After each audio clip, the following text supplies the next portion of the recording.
Welcome back. We've got Valentine Kadhambi in studio, a certified consultant clinical psychologist. It's not a mouthful, it really is just how the title goes. I wonder what your business card looks like. Well, but anyway, you can just also refer to her, I suppose, as a psychologist, simply put. But Valentine, welcome back. I call her Kadhambi by the way because there's history there. I've known her for a while. Yeah. And it's not necessarily about the connection, but really about her story and how that translates to how she's able to help people.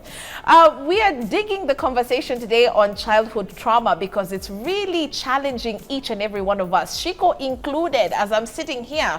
What is really from my past that could be affecting my present? It's a great exercise, if you think about it, for each and every one of us. You know when they say call yourself to a meeting? Exactly. Call yourself to a meeting. So I want you to call yourself to a meeting.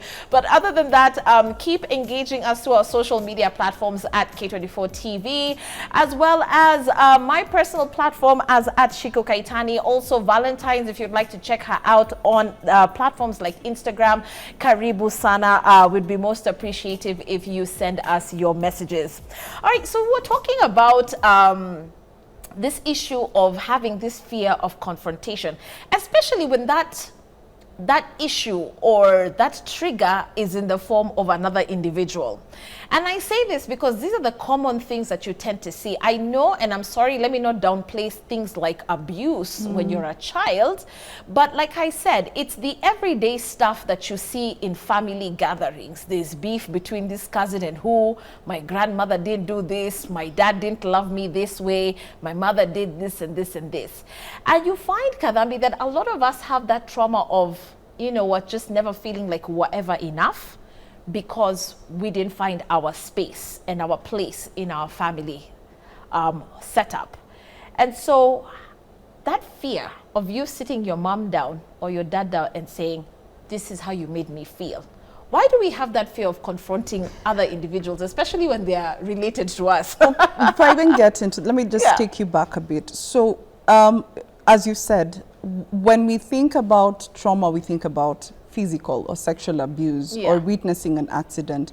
But in clinical psychology, there's something we call adverse childhood experiences, ACEs. And there's actually, it's a 10-point questionnaire that we usually give people who have experienced childhood trauma to tick off and see the areas in which the trauma occurred. So sexual abuse and physical abuse are just 2 out of the 10. Wow. Right? Wow. So did you grow up around a parent who had substance use issues? So we think, when you think about substance use, you think about the junkies that you see on TV, for example. But no, it's the fact that your father never attended any of your functions because any of your school functions, or was never home early because he was out drinking. Right? That's trauma. That's trauma. And for us, it was like, but that's kawa. So dad would always be out for a drink. Exactly. Or instances where, you know, you'd be called names, because that's also verbal abuse, or verbal abuse is one of the areas that we look at. Did you grow up away from your parents is another thing we look at. Wow. So those children who are born and then you go and live with a grandparent, or you keep moving from one home to another. And you see, talking about Chira and what you mentioned, that's partly what happened to him. He was rejected by his father, right? His mother passed away, I think, when he was young. Exactly, and he had to live with his grandmother because no one else in the family was willing to take him on. And then shortly after that, his father passed away. And so many other things that have come to the fore about what happened. So all these things affect us in one way or another. Right. Now, in comes the fear. One, it means if you're not aware that, or if you've made this normal, don't forget, for most of us, the trauma that is not physically inflicted, or you did not actually experience it, is perceived as it was not trauma. So getting to a point where you accept, that means you go through a process of loss and grief. So most of us are stuck on denial. That's not what happened. Right. Because it may come in to tell you, Shiko, actually what you went through was traumatic. Your instant is, no, it wasn't, but that's normal. But then I have moments when I'm by myself in the bathroom and I don't know why I'm just sobbing uncontrollably, and it's because I just have issues with my auntie. I just, exactly. I just haven't pinpointed it. Exactly. And a lot of us feel it. Yeah. We feel, like when we're talking about people pleasing, we feel it, right. but we're not able to face it and call it, this is what it is. Yeah. Don't forget, the practice of psychology is very young in Kenya. Psychology first came in Kenya with the VCTs. That wasn't even psychology, that was counseling. Yeah. That's when kidogo it was just being handed over to pastors. Exactly. Right? So for the longest time, we didn't, the people who handled mental health were purely psychiatrists who are medical doctors, right? So we see symptoms, we treat it, and we give it a name. Now, in comes psychology that tells you, actually, no, these symptoms you're seeing have a root cause. Right. And you having to face the root cause, it means you reliving what you went through. Okay. So when you were traumatized, your mind and your body went into survival mode, right? So when I come and tell you, Shiko, this was trauma as your therapist or as a friend, or I think you have a habit of dating certain men, and I think it stems from here, you just look at the pattern, you're taking away that safety net that I have created for myself. It's true. Now that's where the challenge is. Yes. Because you telling me there's something about you and older guys, because I didn't have a daddy in my life. And then I tell you, no. Yeah. So I'm seeing this as an attack. Yes, I'm trying to take away your normal. Wow. So again, when that happens, you go through the process of grief and loss. You will go through the denial. You will go through the bargaining, where you ask yourself, could it be true? Do I really have daddy issues? Most of us even think we have daddy issues, but it's actually mommy issues that we have.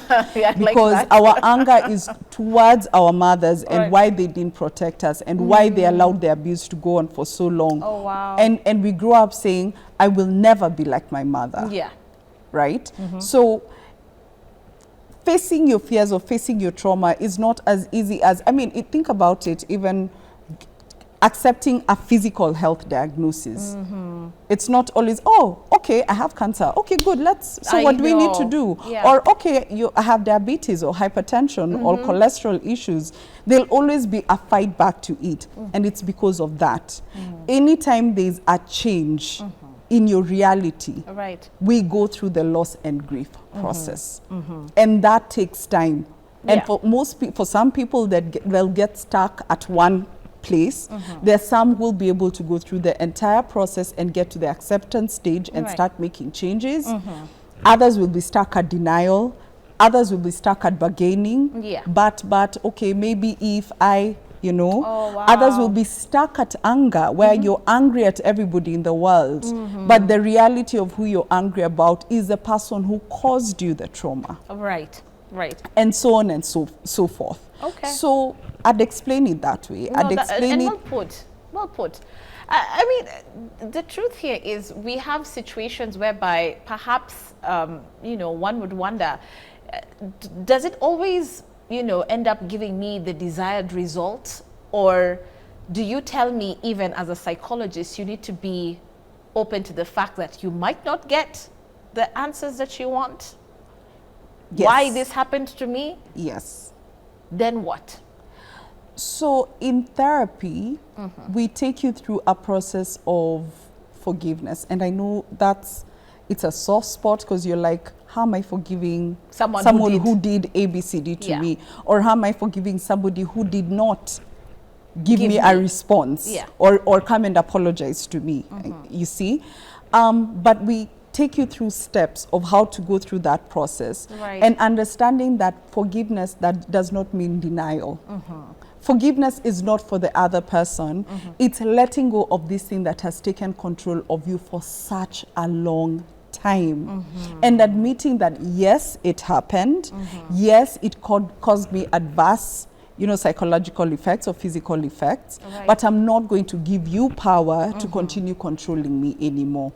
My father, who was abusive towards my mother, for example, or my brothers who were abusive towards me, or my mother who was, you know, abusive towards me, will not set a precedence of the kind of men or women or people that I associate with moving forward. I'm not going to try and love the wrong person with the hope that they'll finally accept me because I'm trying to reenact what happened in my past with the hope that things will change, or because you've been made to believe that that's the only way to receive love or receive acceptance, right? You're finally saying that, no, I'm actually worth it. Because trauma affects your self-esteem. Trauma affects your self-worth, right? And you believe this lie that this is the best I can do, right? But then that now starts changing. And you will have moments where you will get an opportunity to tell the person who hurt you what they did to you, even without an audience, and it's therapeutic. So that's the reconciliation that happens after that dialogue? No, it's what we call the empty chair therapy. You sit in front of an empty chair and empty it out. You're being given an opportunity, because I feel a lot of times it's not so much that my mother did not say, I'm sorry, or my sister did not say, I'm sorry. It's that I've never gotten an audience to tell me, or to listen and tell me, yes, for you to express and empty your heart and say, these are the things that have burdened me over the years. This is how I felt. And you know you will never get an audience of people, someone telling you, well, first, yes, here's an opportunity to express yourself. And two, yes, you're right. Those things should have never happened to you. That alone makes such a huge difference, because that person did not know that. Now is the first time they're hearing that, oh, by the way, that shouldn't have happened. That shouldn't have happened. Does this really apply to individuals who feel that they've lost their moment? Because in the passing of a loved one, for example, who hurt you in whatever shape or form, you feel like it's done and dusted, like that's it, this will forever hang over me now that my dad is gone, my mom is gone, or whoever is gone, they passed. What do I do now? How do I confront that so that I can get closure as an individual? Same process. And it doesn't have to be empty chair. It can be a letter that you write. Just an audience. There's you know, the mind, you know how you're told when you feel like eating crisps, how about you take a carrot and bite on it? Your mind's interpretation is the same. So that desire it had of something crunchy, you alternate it with something sweet. Or if you're craving say a sweet or gum, and you're told eat a grape, it's the healthier option. The mind will not tell you, no. Sugar is sugar. Sugar is sugar. No, I want specific sugar. But it you understand? It won't tell you, no. The crunchiness I'm looking for is for crisps and not a carrot. Right? A mind is a muscle. The brain is an organ. The mind is a muscle. And it's all about how you train it to think and perceive and see things. So even because I mean, if this same mind that is trying to reenact your relationship with your father with the hope that he's going to get better, right? That same mind is the same one that you can tell, actually, no.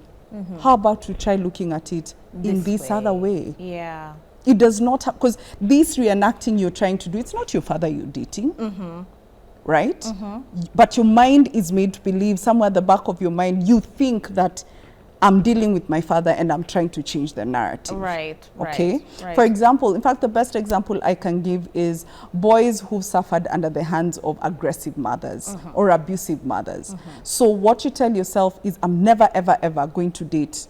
You know, every woman I date has to kiss the feet I walk on, and you know, because I'm the man, right? So you're actually not fighting the women in your life, you're fighting your mother, and you want to never ever be made to feel that way.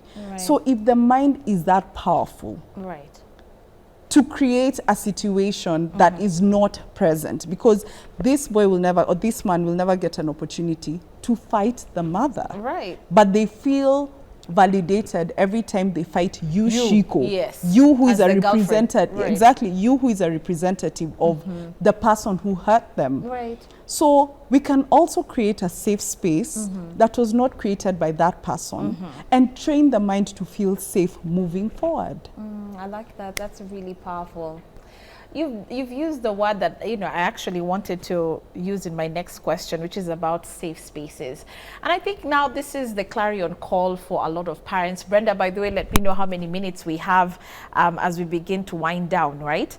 In terms of what we need to do going forward, so that, you know, we're not seeing the same mistakes. I think it would break my heart if, for me, you know, my kid came and told me, you know, 2 decades later, it was because of XYZ that happened, and they never told me as they were growing up. So for us millennial parents, and for the millennials who have issues with their baby boomer parents, I mean, yeah, how do we create those safe spaces? One is, you can't give what you don't have. You can't give your child a safe space if you do not have one. Or if you yourself are not a safe space. So we need to first start by healing ourselves. We need to go back and deal with our childhood traumas. Because then what happens is, you either embrace what happened to you, so you continue the abuse, or you start parenting from a point of fear. Right? You start parenting with the fear of, I never ever ever want to take my children through what I went through. But that should not be the case, because this child in front of you is not you, and you're not your parent. So how about finding yourself as a parent and understanding what your child needs and giving it to them, right? So that's what I'd call first. Secondly is, we've gone into this space of gentle parenting as millennials, or as parents in this new age of parenting that we're in. And I feel as though we are bringing up children who, now we've gone to the complete opposite spectrum, which is where us, our parents were very militant, you know, things have to be done in a certain way. So we've now gone to the opposite side, where children do not know what consequences are. Which is what I'm calling gentle parenting. But when you look at what we call the parenting styles, a healthy parenting style is one that has a balance between giving guidance while being there emotionally supportive to your child. Right? Because then if you bring up a child who does not know consequences to their actions, what kind of human being are you bringing out into the environment? And so we're going to have a generation of people who are self-absorbed, who are narcissistic, the world revolves around them, you know, they do not know consequences, they are very, what's the word? They think that the world is at their feet, but that's not the yes, exactly. But that's not what the world is like. So as parents, we need to stop parenting from a point of fear, because I feel as though fear has been the driving force, and not just in our generation as parents, but even in the past, right? It has just manifested itself in very different ways. Our parents were militant because, I don't want you to get spoiled, and I don't want you to get pregnant, and I don't want you to fall out of school, and I don't. Fear. But you see, fear comes from, go back to your childhood. At every stage of your life, from 0 to 65 plus, we have what we call human developmental stages. And at every stage, there's an innate need you have. For children, it's the feeling of safety, which is provided by different people at different levels of their lives. Actually, throughout all the stages, it's a feeling of safety. So until you feel safe, and the safety is not going to come from outside, it has to come from within as a parent. Right? Are you a safe space to yourself. Because if you're a safe space to yourself, then you'll be able to take a no from your child. You're not going to get triggered by it, right? When your child comes and sits down with you and has a conversation with you and tells you, Mom, I didn't like it when you did 1, 2, 3, 4. Right. You're not going to go instantly into defense mode because you're safe in yourself and you know whatever the child is saying, they're not attacking you, the person, but attacking the thing that you did as a parent. Right. Exactly. Right. So Okay. there is no shortcut. Healing must happen. Healing must happen. Healing must you got to happen. go through the ups, the downs until you get to your plateau. You're good. Yes. And healing does not mean that you're not going to have the lows and the highs. It just means that you're going to go through them in a healthier way. I like that. I like Yes. that.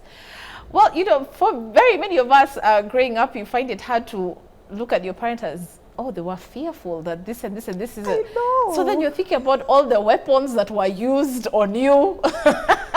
Because everybody will say, by the way, my mom just used to pick up whatever was closest. And in fact, you go choose the weapon that is going to discipline you, you know?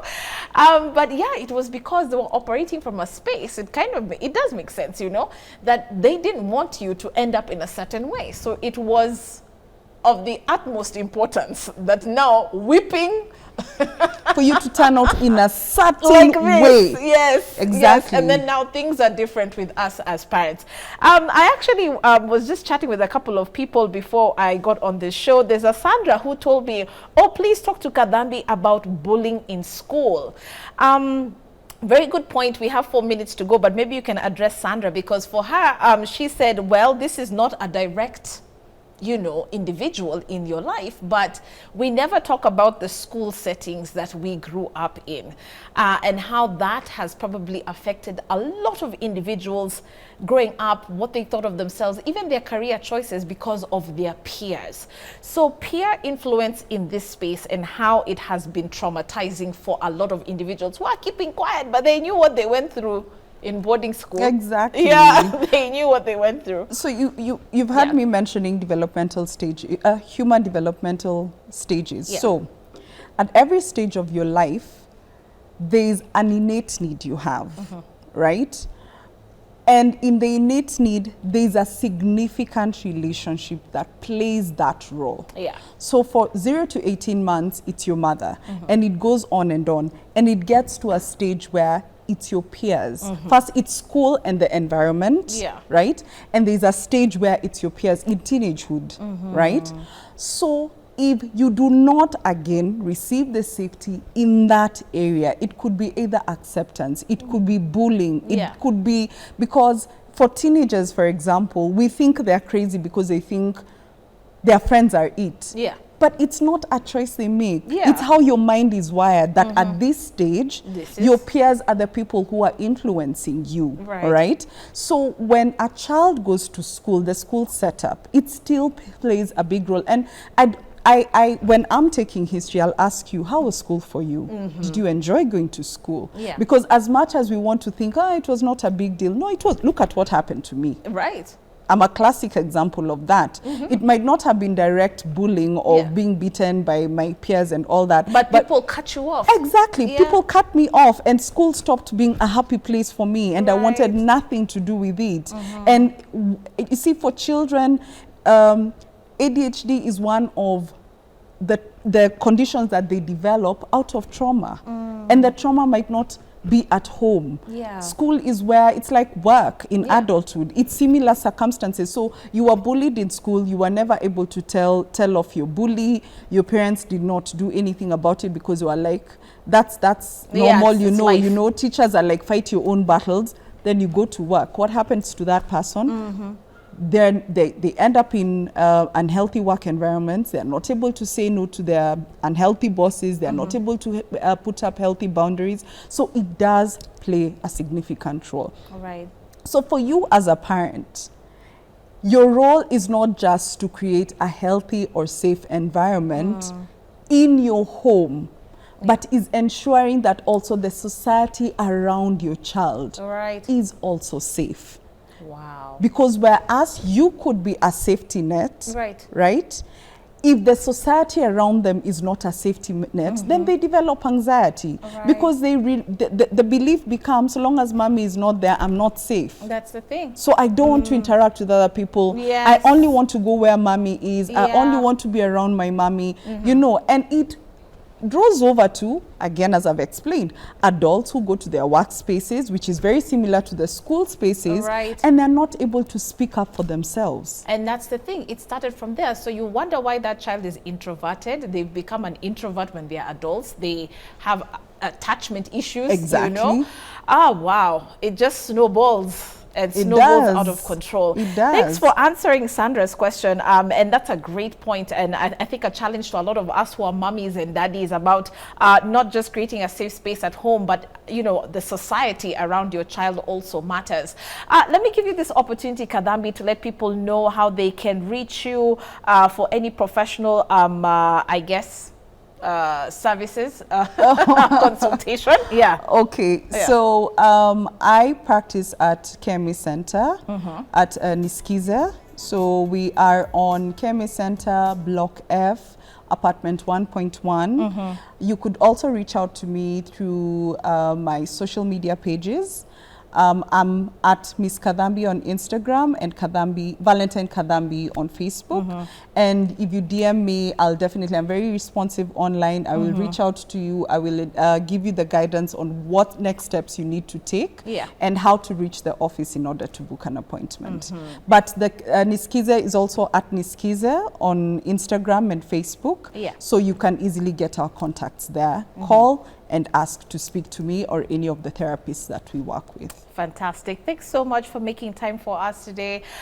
We appreciate Valentine Kadambi this morning speaking to us about those childhood traumas. We hope that this particular conversation was helpful, informative, and also inspiring. We always like to have conversations that just challenge you to be the better version of you, and we hope that you'll be happier and healthier, you know. That's why we bring the experts onto the show, and with that, give us your feedback, as I always like to say, through our social media platforms. Would appreciate it. Thank you so much for sticking with us. My name is Shiko Kaitani. Let me make way for Interactive that comes up next with Anne Stella and, of course, Sarah Ibrahim. Have a good day up ahead. Bye-bye.